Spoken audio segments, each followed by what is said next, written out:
Okay, so we will start working on eating disorders. All right, let me make sure that it is recording. Okay, so when it comes to eating disorders, okay, so we need to go over the difference between normal and disordered eating. And again, remember that normal is a subjective term. One thing that I should mention, and I haven't mentioned up to this point, and I regret it, is that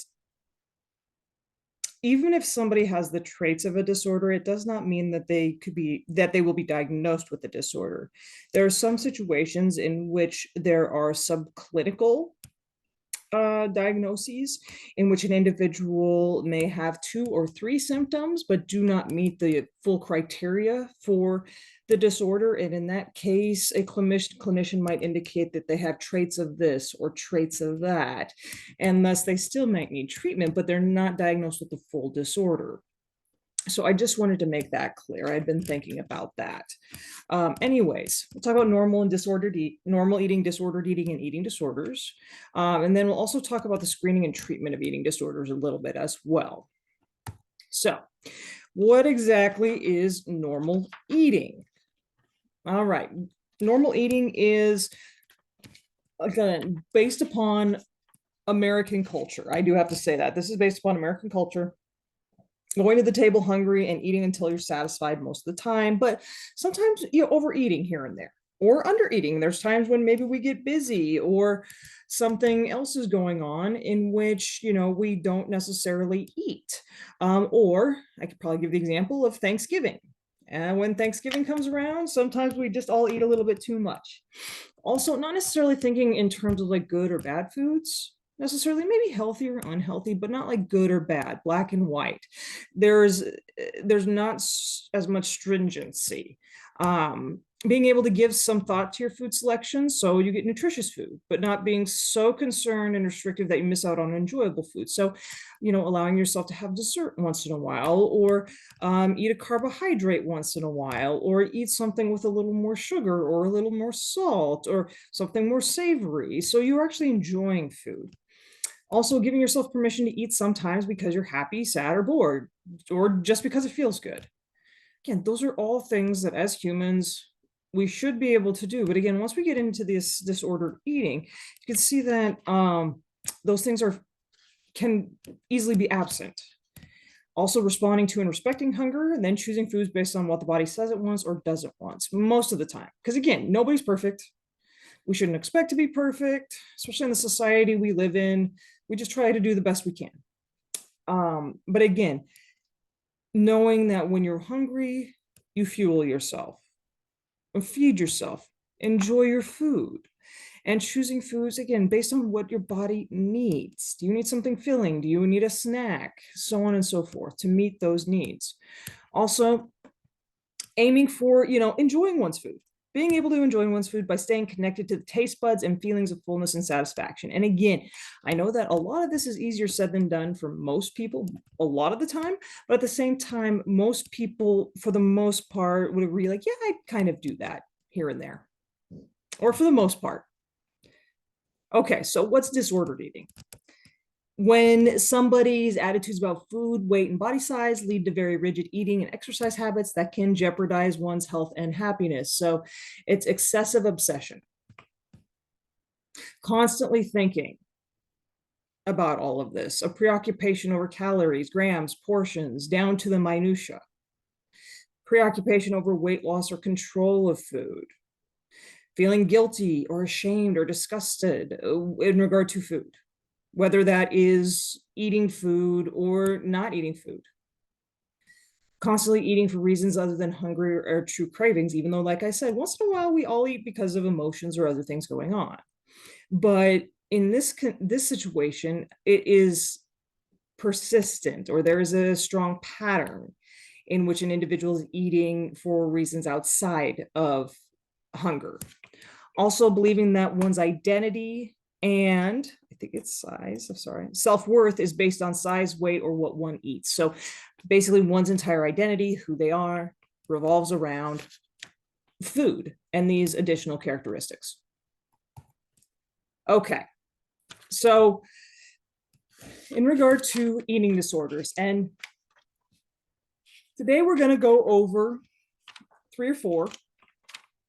But know that there are a few additional ones. We're just going to go over the most common ones that contribute to this class. But nonetheless, these are going to be serious psychological conditions that can affect the body physically and cause serious harm.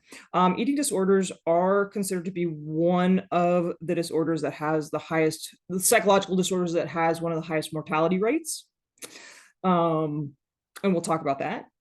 Also, coping mechanisms in which a sufferer uses food or eating as a way of dealing with difficult thoughts, emotions, and experiences over a period of time. So again, using it as a coping mechanism. And again, once in a while, we will, if we're sad or happy, we'll eat, but we don't use it to cope with emotions or things in which are happening in our lives. Okay, so here we go. So these are some of the issues, again, that are above the surface. Again, these are things we can see. People, maybe they're not eating, maybe they're eating too much. We can see that. That's the iceberg above the water. But below, you're commonly going to be, again, some of this is going to be, these are going to be comorbid disorders. So you'll have a dual diagnosis. So you might have depression, sorry about that, anxiety, maybe there's some trauma, stress, low self-esteem, self-worth, troubled relationships, issues managing emotions, feeling inadequate, lack of control in life. There's all of these deeper issues rooted underneath the eating disorder. Okay. So what exactly causes eating disorder? And just to put that out there, if you're wondering, we're going to talk about anorexia nervosa, bulimia nervosa, and binge eating disorder in this chapter. So you can start to think about those, which I think everybody's familiar, but we're going to do a little bit of a deeper dive today. But there are psychological, interpersonal, social, and biological factors that, you can mix and match. There's additional variables that probably play a role in regard to the development of eating disorders. Psychologically, low self-esteem, feelings of inadequacy, lack of control in life, and we'll talk about that. If one feels they do not have control over, their home life or where they're living, or possibly things that are happening at school, food is one thing that you can control. You can control the intake of food.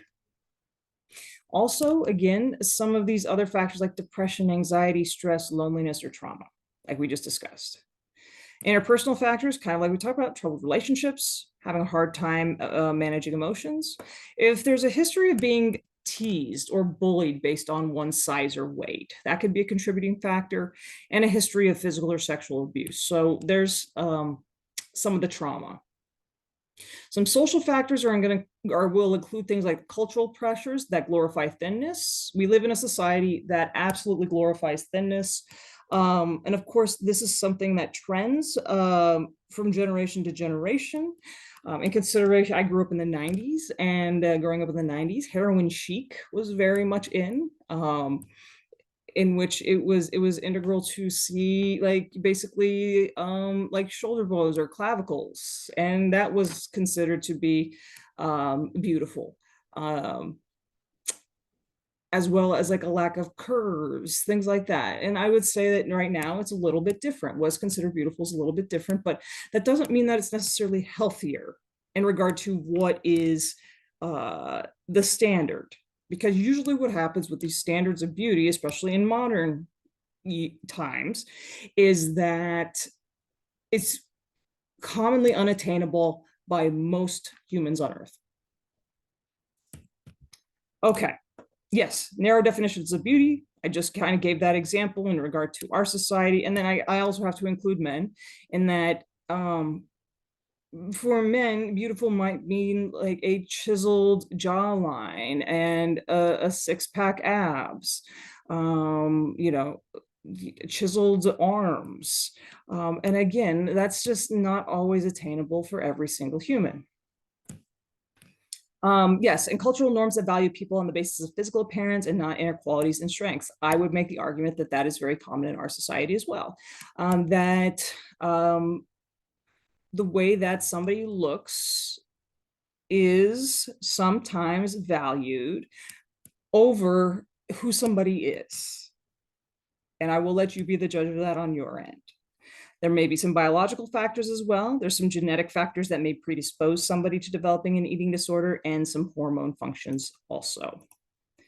So I have just some personal reports of what caused a few people's eating disorders. And again, these are just personal.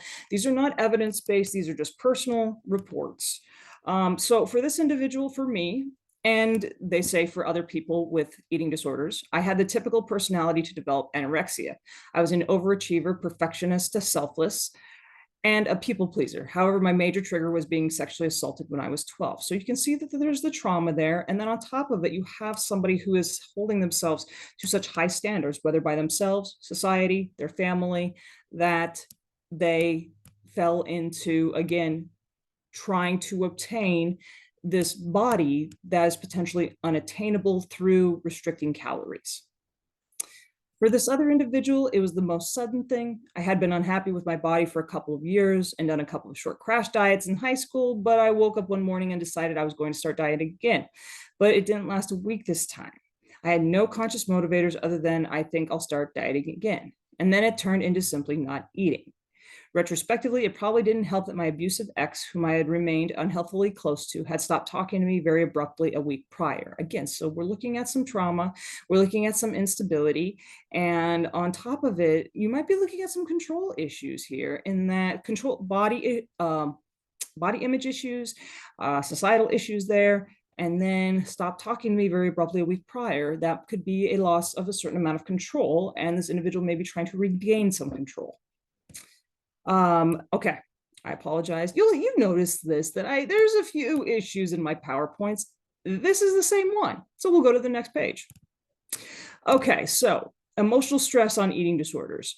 So individuals who are in the following circumstances, they probably should be monitored, or at least their caregivers or people around them, significant others, should just keep an eye on them for disordered eating behaviors that indicate the use or avoidance of food as a method to manage stress, because again, it can be used as a coping mechanism.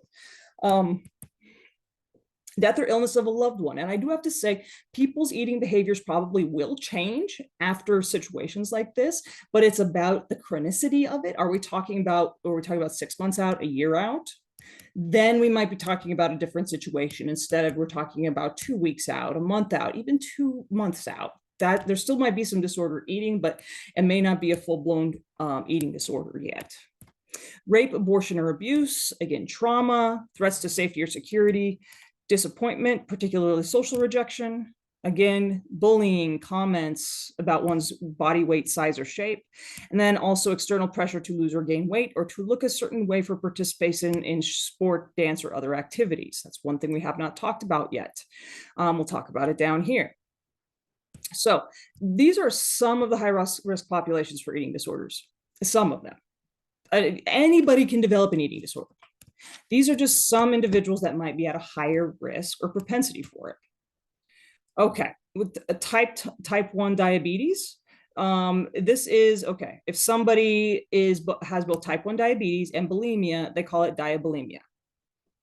And unfortunately, the mortality rate of this is the highest among eating disorders at approximately 35%. So about at least, I guess doesn't work. Approximately 1 out of every 3 people who have type 1 diabetes and bulimia together will die. And if you think about that, you think about with bulimia, you're talking about binging and purging. And so you're talking about spikes in, glucose levels, and then significant drops. And so the up and down, and again, I don't know enough about diabetes, but I do know that glucose levels have to be regulated. And so with the inclusion of bulimia, it's extraordinarily deadly. Adolescents, absolutely. As many as 1% of females between 12 to 18 have an eating disorder, specifically anorexia nervosa, and about 1 out of 10 college students suffer from a clinical or nearly clinical eating disorder. And again, there's not just anorexia here. So we'll talk about that. Female athletes, I would say some male athletes, depending upon the sport. With female athletes, Yeah, high risk for female athlete, triad, disordered eating, low BMD, and amenorrhea. Amenorrhea, sorry about that.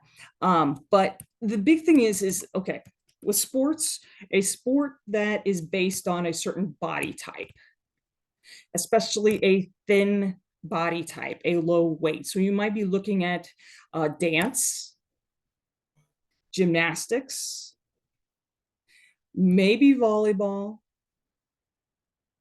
And I know both girls and boys wrestling as well.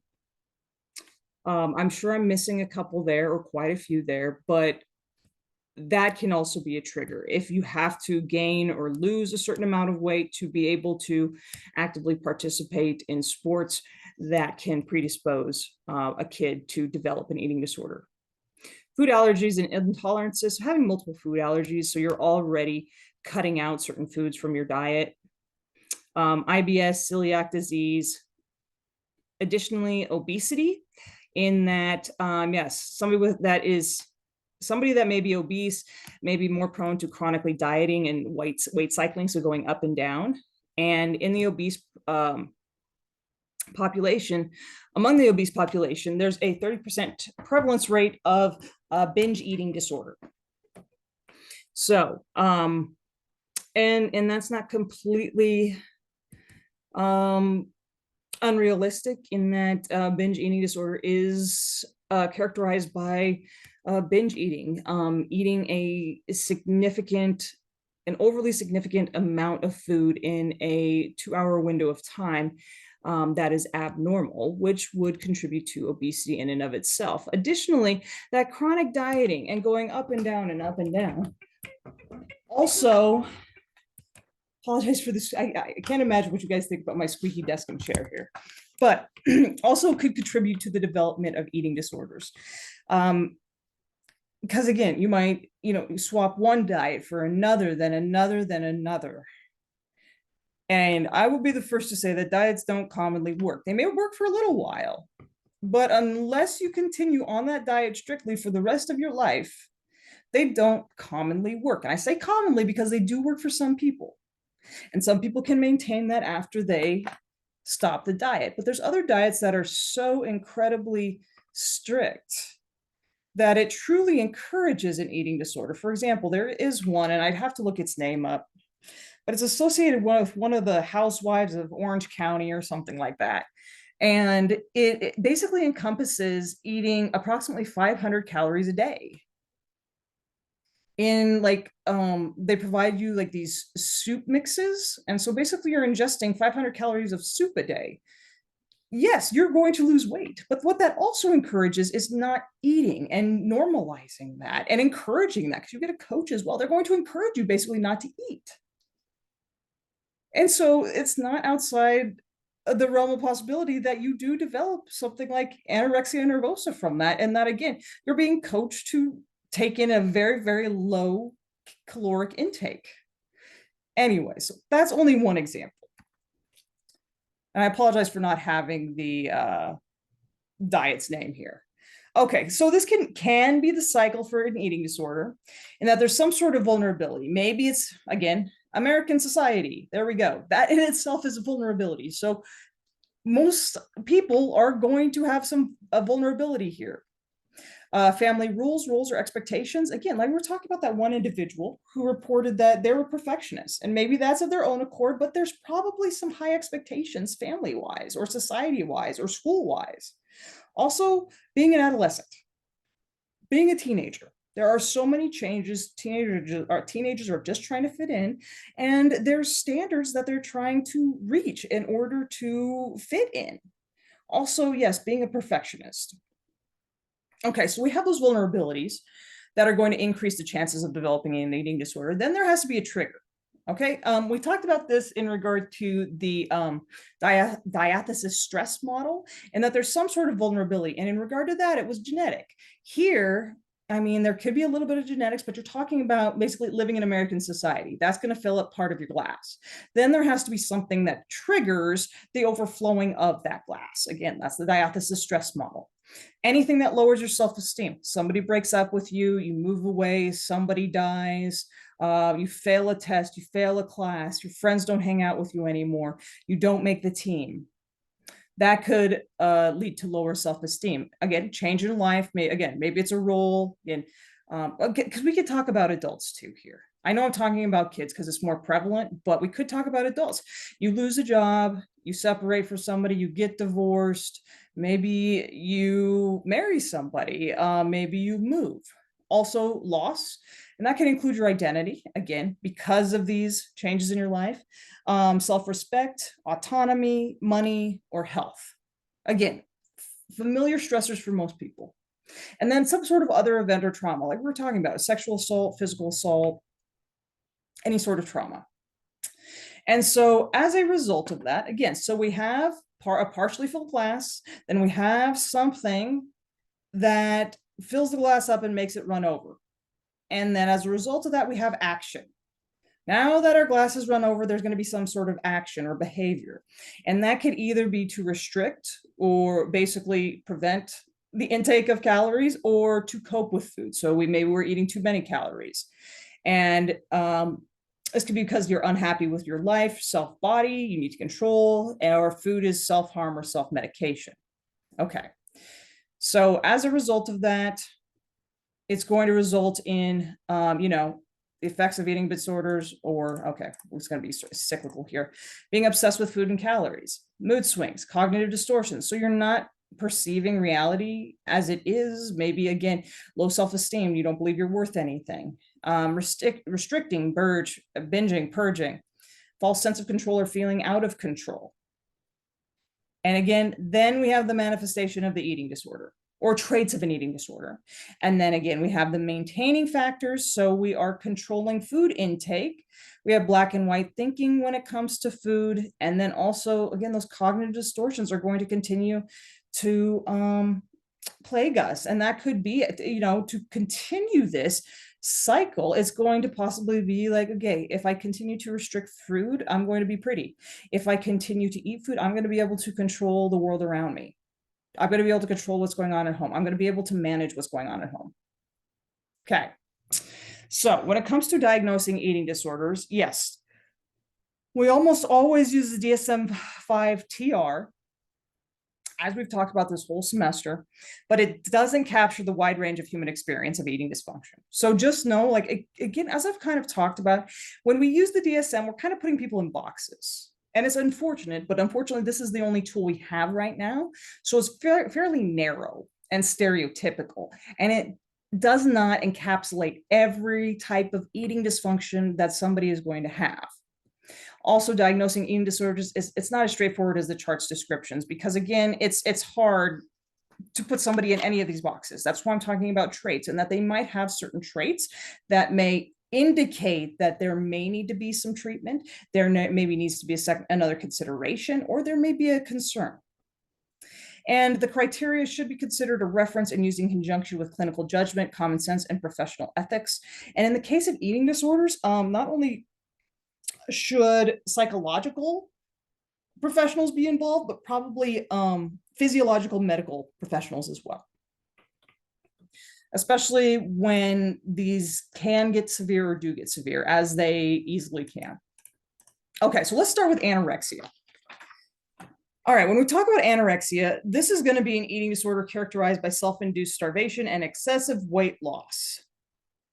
All right, so as we go through this, you might notice that anorexia and bulimia are much closer than you might have thought. And so I will help to delineate between the two of them.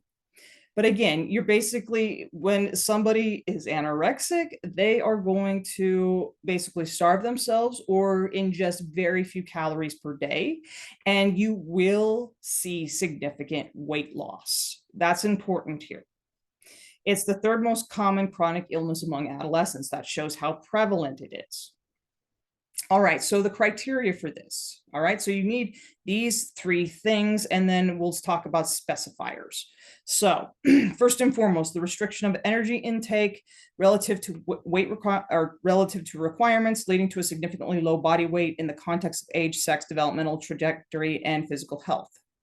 And when we talk about significantly low weight loss or weight, it's defined as a weight that's usually lower than minimally normal, or for kids, less than minimally expected. Um, and some clinicians will use the BMI, basal metabolic index. That's not always applicable though. There's a lot of factors it does not take into consideration, but that may be taken into consideration. Plus, if you were a parent or you are a significant other of somebody who has lost a significant amount of weight, you can see it. And again, sometimes somebody does lose a lot of weight and it's healthy, but this, I did it like as we what did we just say here? Common sense. Common sense. And that goes with a lot of these disorders. Common sense. I mean, does this seem like they have lost an excessive amount of weight? That doesn't make sense. So again, somebody is eating much fewer calories, possibly 0 calories, leading to weight loss. That is the first criteria. You got to have that. Then the second one, the individual that's experiencing this has an intense fear of gaining weight or getting fat, or behavior that interferes with weight gain, even though at a significantly low weight. So that fear has to be there. They are terrified, even though they might be 90 pounds soaking wet, they're terrified to eat an apple because they are going to get fat. They believe that. So there is literally delusional thinking going on here. I know we haven't talked about that yet. There is delusional thinking going on in that they believe something that is not realistic or logical regarding weight.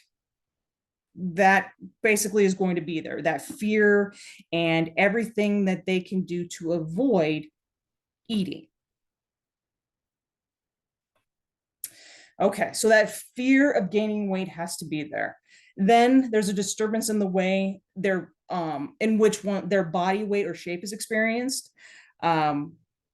There's undue influence of body weight or shape on self-evaluation, or a lack of recognition of the seriousness of the current low body weight. So they dismiss the issue. There's denial. There's no issue here. I'm fine. Again, there's some delusional thinking here. Again, they put their weight and body shape and consistency, that is their identity. That is what gives them self-esteem. And additionally, what is very common among those with anorexia nervosa is that when they look in the mirror, they see somebody that is fat, even if they are 70 pounds. They might see like a tiny bit of skin that maybe they can pinch, and they believe that they are fat. So again, that's not a choice. That is something that's happening psychologically that has literally altered the way that they see themselves, evaluate themselves, and accept reality as it is. Okay, so again, what we're looking at is there is again a restriction of energy intake with weight loss, excessive weight loss. Okay, that's important right here. Now, there's 2 subtypes of anorexia. So not only can somebody be diagnosed with this part, which you have to get all of those criteria, but then there's going to be a specifier. Okay. All right, so it's either restricting or binge eating and purging type. So in regard to restricting, this is the anorexia nervosa that we stereotype people having. In that during the last 3 months, the individual has not engaged in recurrent episodes of binge eating and purging behavior. Again, that would make it something else. But this subtype describes presentations in which weight loss is accomplished primarily through dieting, fasting, or excessive exercise. So this type, this restriction type, either the person is, maybe they're eating a little bit, tiny bit, then they're fasting for, 3 days, tiny bit, fasting for three days. And again, that weight loss is dropping immensely, or that weight is dropping immensely, or dieting, and again, an excessive restriction of energy intake, an excessive restriction of calories. And then the last one, excessive exercise. So again, low calories with excessive exercise. This is an individual that maybe they eat an apple and then feel as if believe that they are going to gain 5 pounds from the apple and they have to go run 10 miles. So it's not just not eating. It can be the intake of a few calories, again, or no calories, or a few calories, potentially followed by fasting or excessive exercise to make up for any calories that have been taken in. That's the restricting part. That's the most common, that's the one that we think of most. But we usually don't associate like the excessive exercise with it. But that, I think that we ignore that actually. But that is a part of that. Then we have the binge eating and purging anorexia nervosa, which again, most people will think like, okay, that's bulimia. No, it's not. Let me explain here. So with this binge eating and purging type, during the last 3 months, the individual has engaged in recurrent episodes of binge eating or purging behavior. Okay, so again, overall, this is the difference, and we'll get into it more when we talk about bulimia. There may be some binge eating, but it's followed by a purge. This could be vomiting, laxative use, diuretics, enemas, something they believe will get those calories out. Now, the difference here is that with the subtype binge eating and purging anorexia nervosa, you have to see the significant low body weight, the weight loss. The weight loss has to be there. For the anorexia nervosa, binge eating and purging type, that has to be there. If that weight loss is not there, then we might be looking at bulimia, maybe, but that excessive weight loss has to be there. There is a restriction of energy intake. That purging might be a part of that. They're terrified of gaining weight. And again, you have to have that disturbance in the way they perceive themselves. But you can have binging and purging in anorexia nervosa. Okay. So, okay, I need to Google this for you guys. Okay, so this is the severity rating. Okay, so this could be an atypical anorexia. This is the Fed type. This is when weight is in your normal range. So 18.5 BMI, mild, 17 to 18, moderate, 16 to 16.9, severe, 15 to 15.9, and extreme, BMI below 15. But let me get the BMI up for you guys here.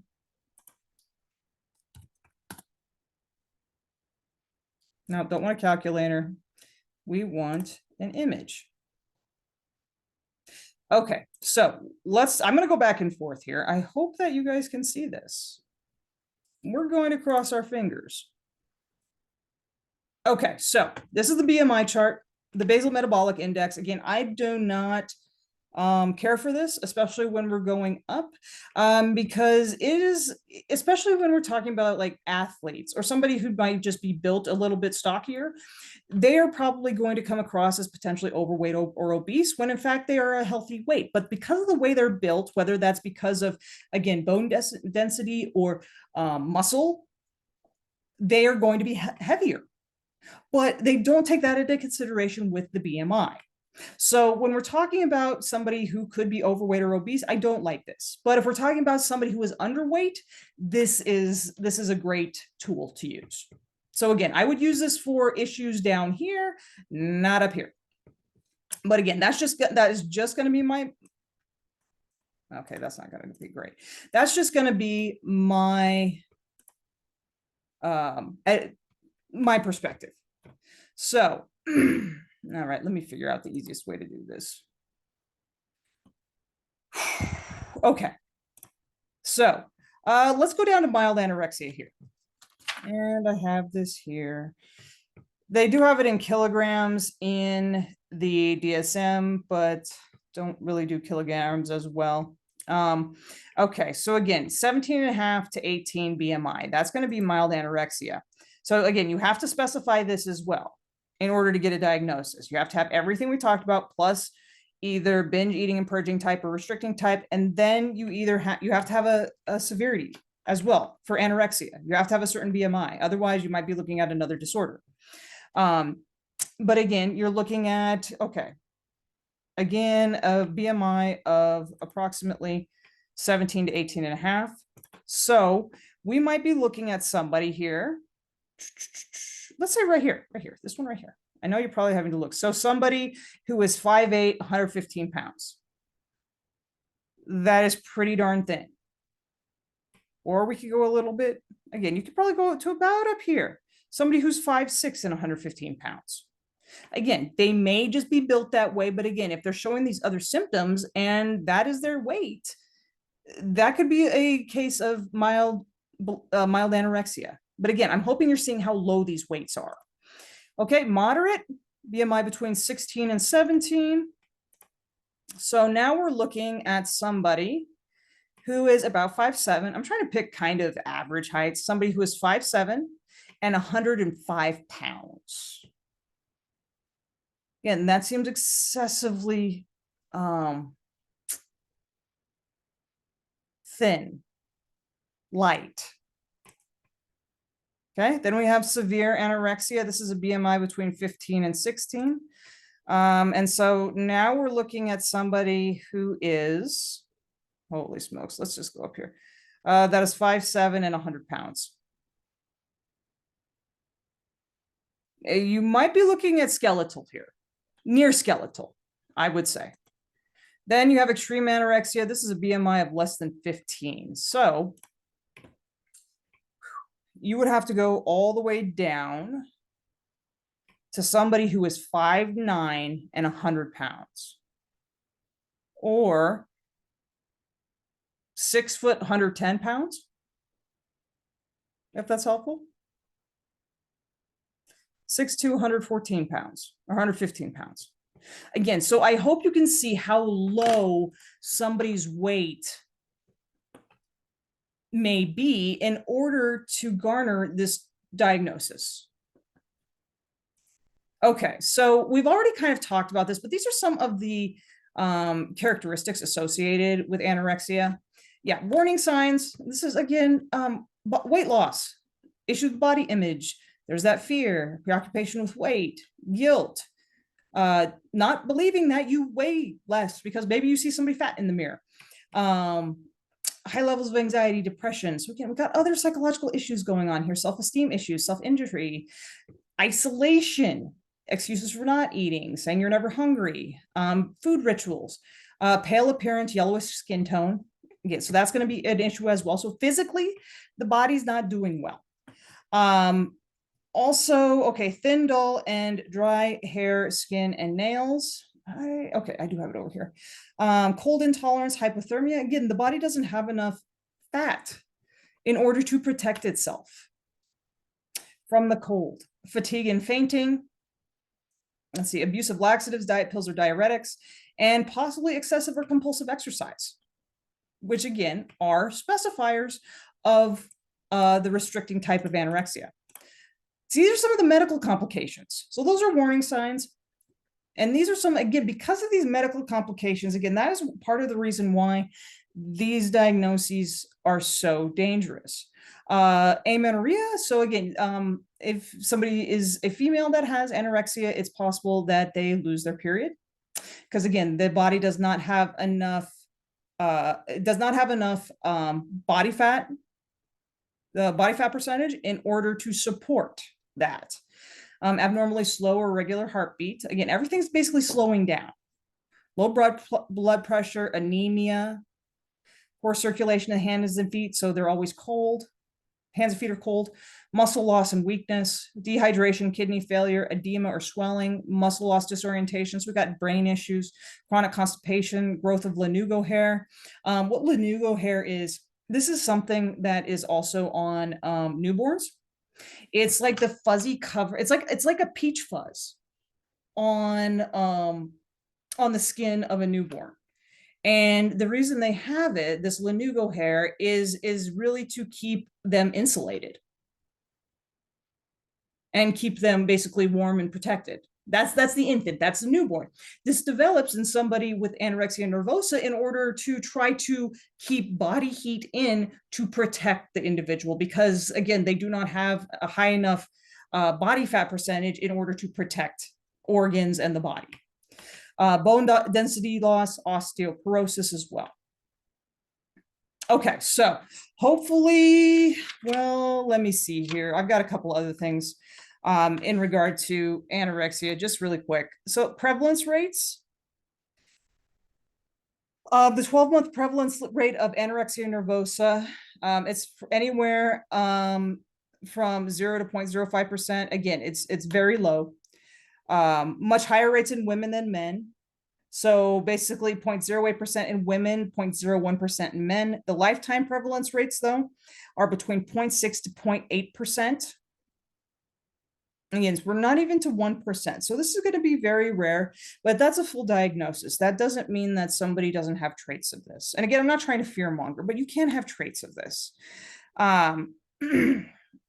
Let's see here. It seems to be most prevalent in post-industrialized high-income countries. Again, kind of where these beauty standards are unrealistic. United States, many European countries, Austria, New Zealand, and Japan. Even though the prevalence of this is uncertain in most low and middle income countries, it appears to be increasing in the global south, like Asia, the Middle East. And this could, and again, it could be increasing for a variety of reasons, but it might be increasing as the world becomes more westernized. Okay.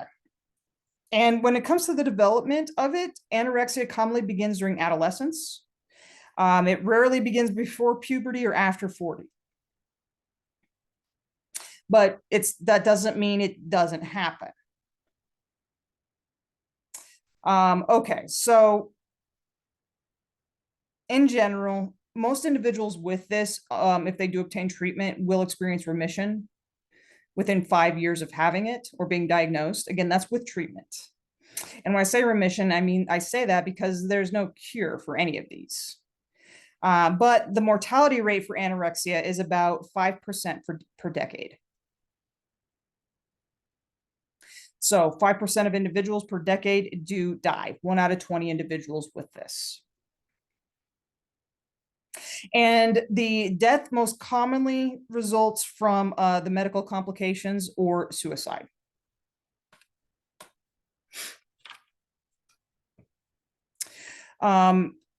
Considering suicide right there, it is elevated. It's about 18 times greater than an in-age and gender match comparison group. Again, it's going to be the second leading cause of death in anorexia nervosa, second to the medical complications. Also, about 25 to 33% of individuals with anorexia have suicidal ideation, and about 9 to 25% have attempted suicide. So again, it's pretty high. Okay. And again, like we talked about, it's very common that there's also going to be other disorders that go along with this. So things like bipolar disorder, major depressive disorder, anxiety disorders, see here, OCD, substance use. Okay, so hopefully that gives you a little bit of an idea as to what anorexia is. Now let's talk about bulimia. All right, so bulimia is going to be an eating disorder that's characterized as, that should say binging, not binging. There should be an E after the G, in which there's an excessive or compulsive consumption of food. And purging. This might include vomiting, use of laxatives, fasting, or exercise. Okay, so you might already notice some overlap here. So here's the criteria. All right, so you have to have recurrent episodes of binge eating. And here's what the definition of binge eating is. And again, it has to be recurring. This isn't just Thanksgiving or a few days here and there. This is recurring. And I'll tell you with the severity levels how often it has to be. But binge eating is eating in a discrete period of time, let's say within a 2-hour period, an amount of food that is much larger than what most individuals would eat in a similar period of time under similar circumstances. And there also needs to be a sense of lack of control over eating during the episode. So the individual feels like they cannot stop eating, or they can't control what or how much they're eating. That is what a binge is: eating an excessive amount of food and feeling that one is out of control. Okay, so we have those. Then you also have to have a reoccurring inappropriate compensatory behavior to prevent weight gain. So again, the binge is going to happen, then there's the purge, and that is going to be the compensatory behavior. And this can be, again, we most commonly think of vomiting. When we talk about bulimia, we might think about vomiting, but there's others here too that are compensatory. The vomiting, laxative use, diuretics, fasting, and we have excessive exercise again. So again, as you see, that is going to be nearly identical to the binging and purging subtype of anorexia nervosa. But again, the weight piece is going to be important here. Okay. And okay, so you have the binge followed by a purge to try to rid oneself of all of the calories. Then it has to, both of these have to occur on average at least once a week for 3 months, at least.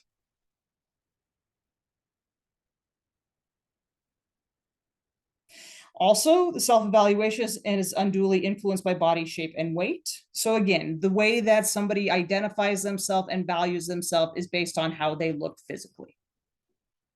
And the disturbance does not occur excessively during episodes of anorexia nervosa. So you have to delineate between the two here. So if you have that, if somebody is doing this, yes, you're going to have to consider, okay, which diagnosis does this better fit?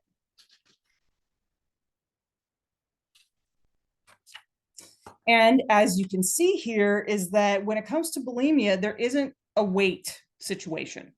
A lot of individuals with bulimia nervosa, they're going to be of average weight or a little overweight on average. They are not going to physically appear the same way that those with anorexia do. So that's again, if you have the binging purging type of anorexia sitting before you, you will be able to tell that it's anorexia nervosa. Again, if there's a denial of any sort of issue, if that's happening, and there's that excessive weight loss. Whereas you might have something similar to that sitting in front of you, and if there isn't an excessive amount of weight loss and there's issues with control, then it's possibly bulimia. So the clinician does have to do what's called a differential diagnosis.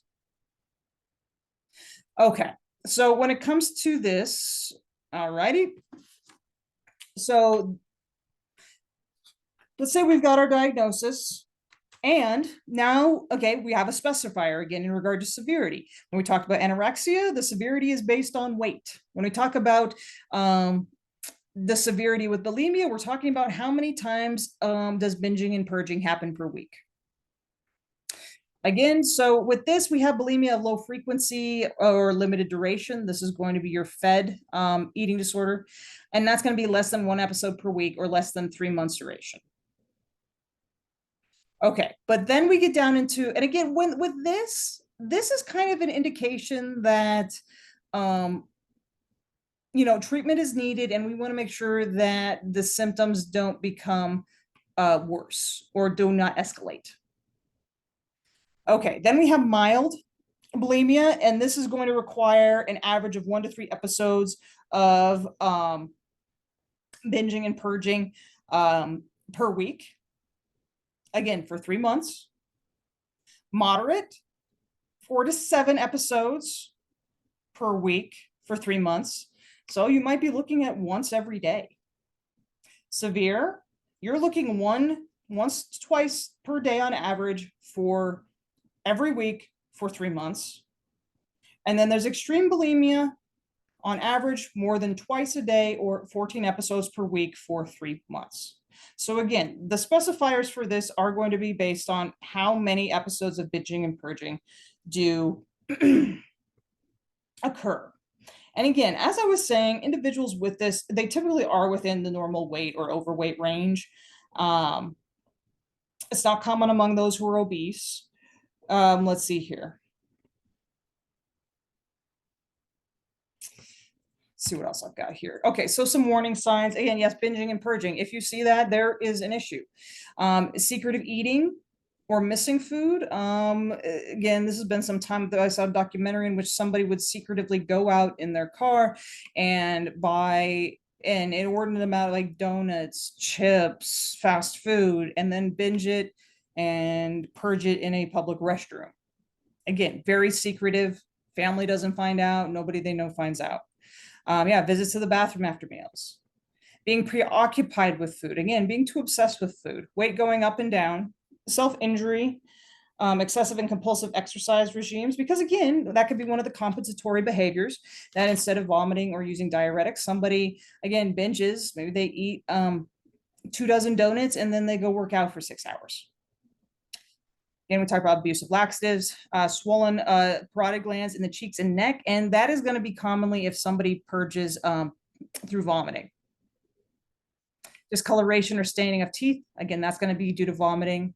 Broken blood vessels in the eyes or face, vomiting. Calluses on the back of the hands and knuckles from, again, sticking one's fingers down one's throat to vomit. Same with sore throat, heartburn as well. That's all related to vomiting. Self-criticism and low self-esteem, and high levels of anxiety or depression. Again, so there's common factors here amongst the eating disorders. So some of the medical complications that can happen with bulimia, electrolyte imbalances, and that can really lead to irregular heartbeat and seizures. That binging and purging, especially that purging, it's going to, your electrolyte balance is going to be off whack. Edema or swelling, dehydration, deficiencies in vitamins and minerals, GI problems, irregular bowel movements, inflammation and rupture of the esophagus. Yes, if the vomiting is done. Tears in the lining of the stomach, again, with the vomiting, chronic kidney failure or problems, and tooth decay. So these medical problems are, they are pretty severe. So let me talk a little bit more about this. Okay. According to 2 US epidemiological studies in adult community samples, the 12-month chance of the development of bulimia ranges from 0.14 to 0.3%, with higher weights in women than in men. And the chance of developing bulimia nervosa over one's entire lifetime is between 0.28% to 1%. Higher in women than in men. In regard to adolescents, ages 13 to 18, the chances of development of bulimia were 1.3% for girls and 0.5% for boys.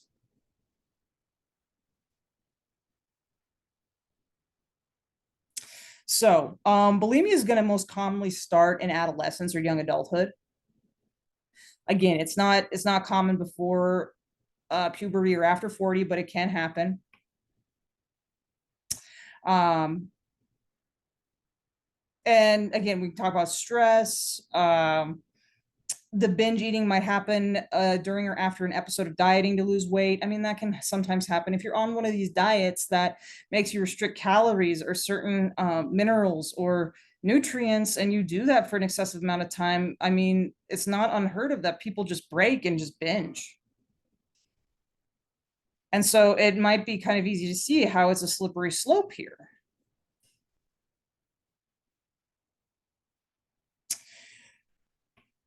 Okay.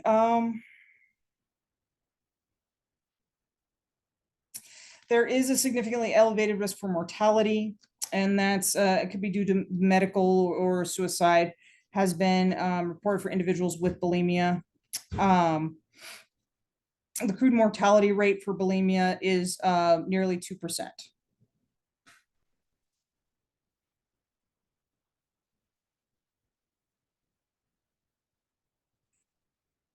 Okay. Looking for the suicide risk is elevated with bulimia. About 1/4 to 1/3 of individuals with bulimia have had suicidal ideation, and a similar proportion have attempted suicide. Okay, so we have anorexia, we have bulimia, and now we have binge eating disorder. This is the most common eating disorder in the United States. Approximately, and again, I might have a little different numbers here, we'll see, but about 3.5% of women, 2% of men, and 30 to 40% of those seeking weight loss treatment can be clinically diagnosed with binge eating disorder. Again, this is significantly higher than anorexia and bulimia, which we just talked about, especially amongst those who are seeking weight loss treatment or weight loss surgery. And this is part of the reason that if somebody is going to go get weight loss surgery, is that it is, again, as far as I know, it is common that you have to go through basically education and practicing like certain eating behaviors. So when you do get the surgery, that there isn't, the binge eating, and there's practical proportions and things like that. Okay, so with the criteria for binge eating disorder, there needs to be recurring episodes of binge eating. Okay, so when we talk about binge eating, this is how it's defined. So this is when you eat, let's say again, within a 2-hour period of time, an amount of food that is larger than what most people would eat in a smaller period of time under similar circumstances. So again, very similar, identical to bulimia. Again, this binging is the same from disorder to disorder, and there's a sense of lack of control. Again, same definition as we had in bulimia for binging. And then, so we have that, and again, there has to be the reoccurring episodes of this. Again, it's not just Thanksgiving. Okay, so then we have, you have to also have the binge eating episodes with at least 3 or more of the following. So the binge eating episode has to encompass at least 3 of these. You eat food faster than normal. Again, you don't taste your food, you just inhale it. Consuming food until uncomfortably full. Okay, so you feel nauseous, you just feel like, again, you might throw up. Consuming large amounts of food when you're not hungry. Again, just eating excessive amounts of food when you physically do not feel like you need to eat. Eating the food alone due to embarrassment of the amount of food that you're eating, or feeling disgusted, depressed, or guilty after eating a large amount of food. And again, we may all go through this here and there. At Thanksgiving, we might consume food a little bit faster than normal. We might be eating until uncomfortably full. And we might feel a little bit guilty after we're done with it. Hopefully we don't.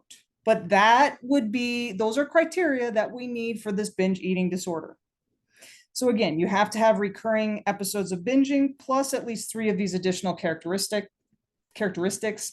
And there also has to be marked distress regarding the binge eating that is present. So anxiety, depression, disgust, guilt, those are all aspects of distress that somebody may experience that it does have binge eating disorder. And the binge eating occurs on average at least once a week for 3 months. Same criteria as bulimia, at least once per week for 3 months. And the binge eating is not associated with use of inappropriate compensatory behavior, that would be bulimia, or does not exclusively happen during the course of either bulimia or anorexia. So you just have to rule bulimia and anorexia out. But if we look at this, again, it's a little bit different, don't get me wrong, but it's very similar to bulimia without the purging. You've got the binging part, you don't have the purging. Okay, so, I don't have the specifiers in here. Okay, so with the specifiers, okay, for a mild case of binge eating disorder, 1 to 3 binge eating episodes per week. Again, this is exactly the same as bulimia. Moderate, 4 to 7 binge eating episodes per week. Severe, 8 to 13, and extreme, 14 or more episodes per week. So on average, and again, all of this for at least 3 months. All of this for at least 3 months. Okay, so, yeah, warning signs. Eating large quantities of food without purging when one's not hungry, lacking control over eating, eating until uncomfortably or painfully full, weight gains up and down, weight gain or fluctuations, shame and guilt, coping with food, eating alone or secretive eating, hiding food, anxiety, depression, and low self-esteem. And some of the medical complications of this, yes, it's not outside the realm of commonality that there's probably going to be overweight and obesity. Type 2 diabetes, osteoarthritis, increased cholesterol, blood pressure, kidney problems, GI problems, heart disease, gallbladder disease, joint and muscle pain, and sleep apnea. So again, with all of these, there are significant physical symptoms that or physical outcomes that can occur. Prevalence rates, and again, this is going to be a little different than what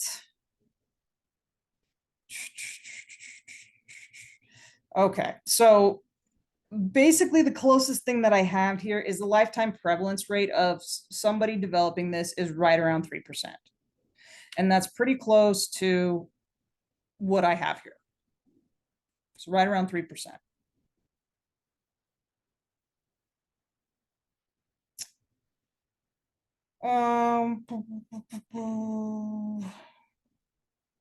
And we don't know a lot about the development of binge eating disorder.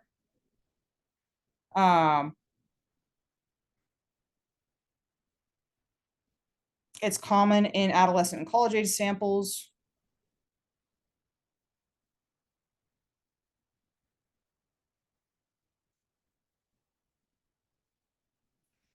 Remission rates regarding this are higher for binge eating disorder than for bulimia or anorexia. And that does make sense. I'm not going to say it's more complex. Bulimia and anorexia are more complex, but and I'm not going to say they're more severe necessarily, but they have lower remission rates than binge eating disorder. Binge eating disorder is going to be easier to treat than the other two. Let's say that, even though we don't completely understand it. And in regard to suicidal ideation, it has been reported to occur in about a quarter of individuals with binge eating disorder. Okay, so I do have one more here. This is going to be, let's see here. Eating disorder not elsewhere classified. Where is it here? Anyways.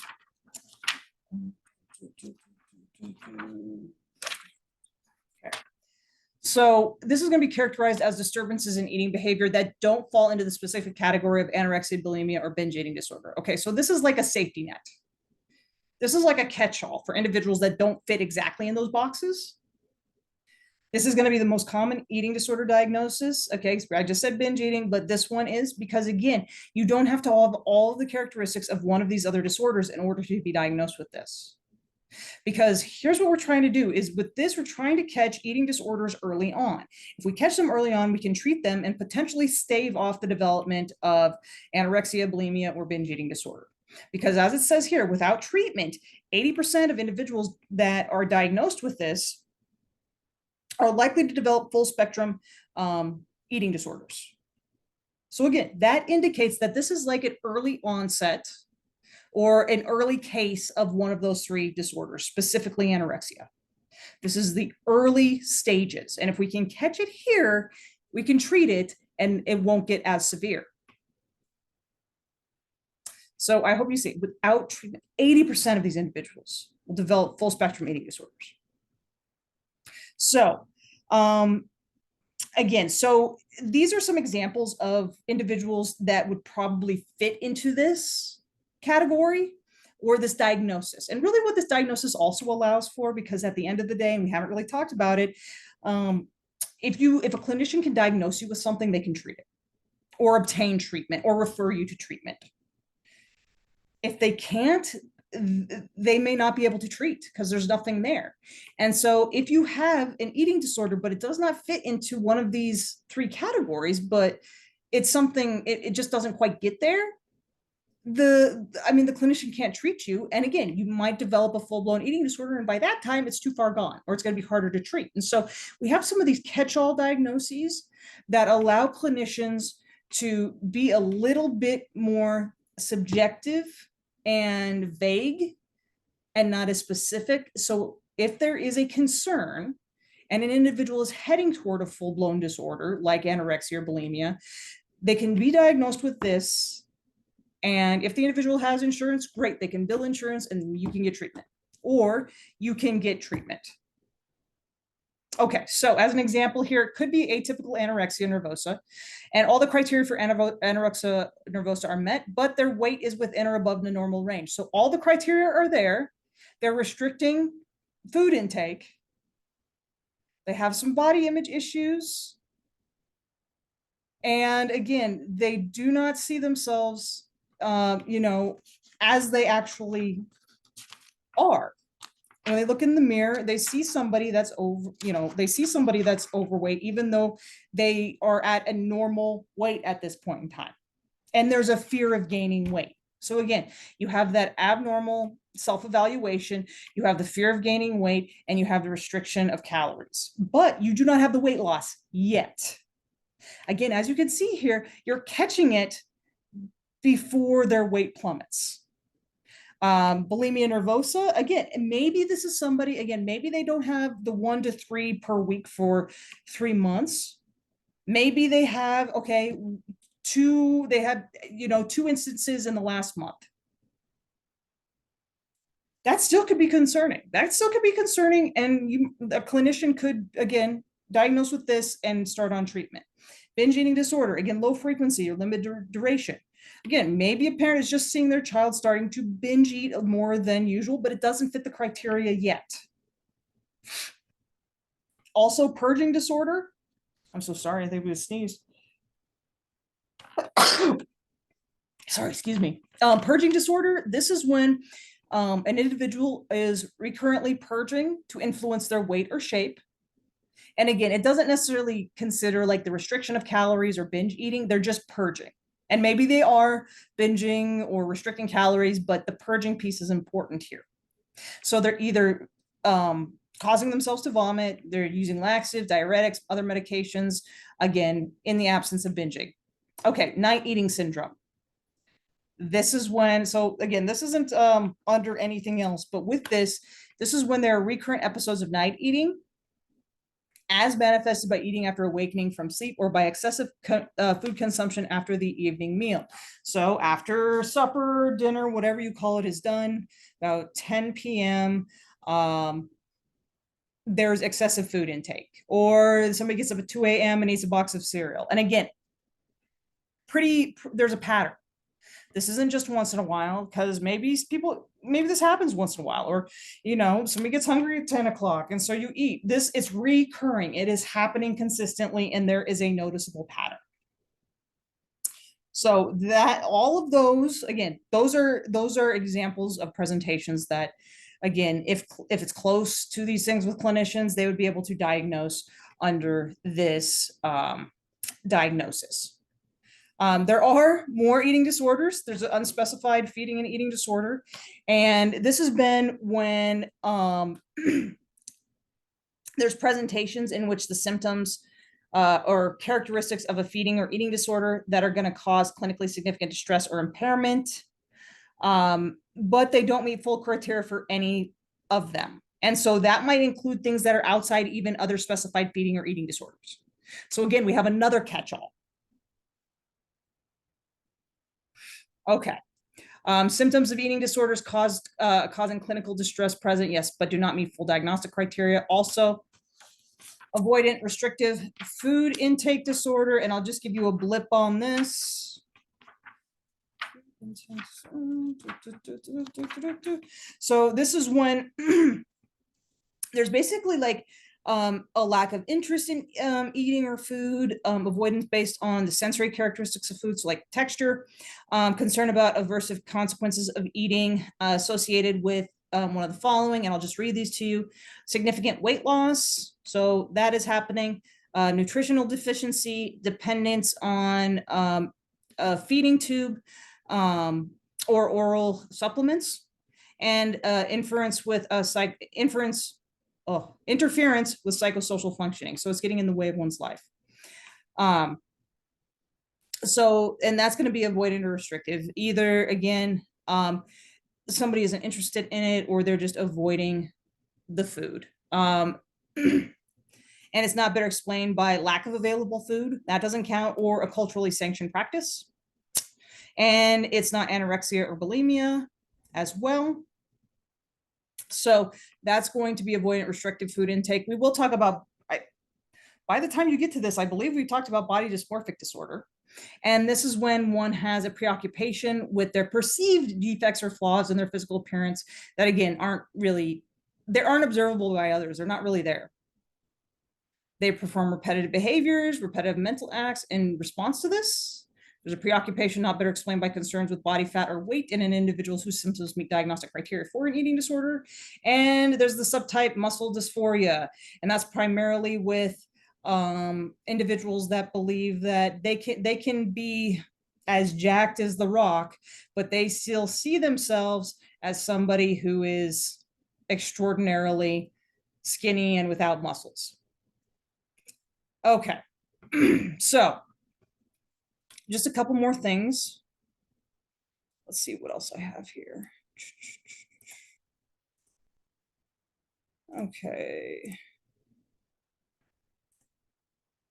Here's what we will do. We are going to just talk about this last one, and then we'll take a break, and we might come back with the rest, or we might just stop there. If there's not another lecture video from me, you guys are good to go. But there's one more disorder, and it's not in the DSM yet. This could be in future years, but it's increasingly recognized in the medical community. So it is in the like physiological community, and it's orthorexia nervosa. And this is going to be very, there's a lot of not obsession, but trends related to like clean eating or eating specific types of foods, whether that's keto or carnivore. And what orthorexia nervosa includes is like there's a phobic avoidance of foods perceived to be unhealthy. Again, maybe this is carbohydrates, maybe it is a food that has more than one ingredient. There's severe emotional distress after eating a food considered unhealthy. So if somebody were to eat a food that had 3 ingredients, they would be in distress. They're obsessed to eat only natural or organic foods. They need to prepare their own meals or want to prepare their own meals. So they probably are not going out to eat. They're not going to other people's houses to eat. They're making their own foods. And they do follow a restrictive diet prescribed for a medical condition that the individual, or this can be another part, an individual does not have, like gluten-free. Or in order to prevent illness for not known to be influenced by diet. So it's kind of all of these fad things that are, I shouldn't say things, fads that are going around. Insisting on the healthy benefits of the diet in the face of evidence to the contrary, so they don't have evidence that this is really great. They share features of anorexia and OCD. The drive is to be pure or natural as opposed to thin. But again, it's the same type of language. It's the same type of language. And it is just as unhealthy, or can be just as unhealthy. And they may become malnourished or emaciated due to food rules or restrictions, because again, there's only certain foods in which they will eat. And the worse one feels due to the restrictions and limitations, the more somebody's going to continue to blame certain foods or food additives. Like, oh my gosh, there must have been an additional ingredient in that because I just feel terrible. Or there must have been a few carbs, or there had to have been gluten in that because I know how I feel right now. So it's almost as if they're scapegoating the thing that they're already averse to. And it's commonly an attempt to manage anxiety. Oh my goodness. An attempt to manage the anxiety or attempt to bolster self-esteem. Because again, there's control, there is purpose. Okay, and again, with this, these are red flag thoughts and behaviors. They're preoccupied with food, eating, body weight, size, shape, weight loss. They're eliminating certain foods or food groups from their life. Their self-worth is dependent on weight, size, or shape, their foods, and the control of their food. Again, we can even get to like they're eating at a certain time every single day, the exact same thing all the time. Excessive weight checking or body checking. Moral judgment attached to foods eaten or not eaten. These are good foods, these are bad foods, these are evil, these are good. Difficulty focusing on other aspects of life due to focus on controlling food and body weight. This is their focus. This is where their energy goes. Avoiding enjoyable activities. Again, so they're not going out with friends to a meal. maybe not going to somebody's house for like a tailgate party. Social functions due to weight or body or worries about food, resulting in self-isolation. There's a belief in weight loss or changing one's body as a solution to unrelated issues. Again, maybe there's some relationship issues. Maybe somebody just went through a breakup or a divorce. Maybe there is stress, or maybe this is how I become happy. The willingness to harm self due to weight, body, and food goals. Again, because you cannot just cut certain nutrients or parts of things out of your diet forever. And again, this is kind of, it's very narrow. Poor affect management and poor self-care. So again, you have a hard time managing one's emotions, and they're not always taking care of themselves, putting themselves in, again, kind of putting their health at risk.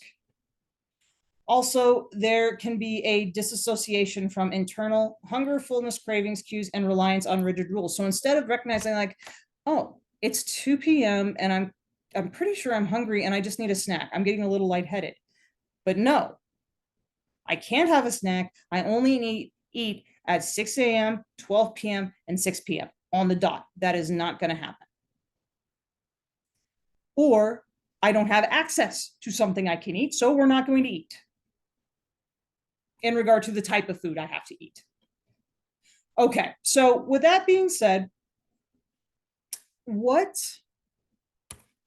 we're going to do here is we're going to call that good for now. We'll stop on 25. And again, we might come back with another lecture video. You guys will see it if it's out there.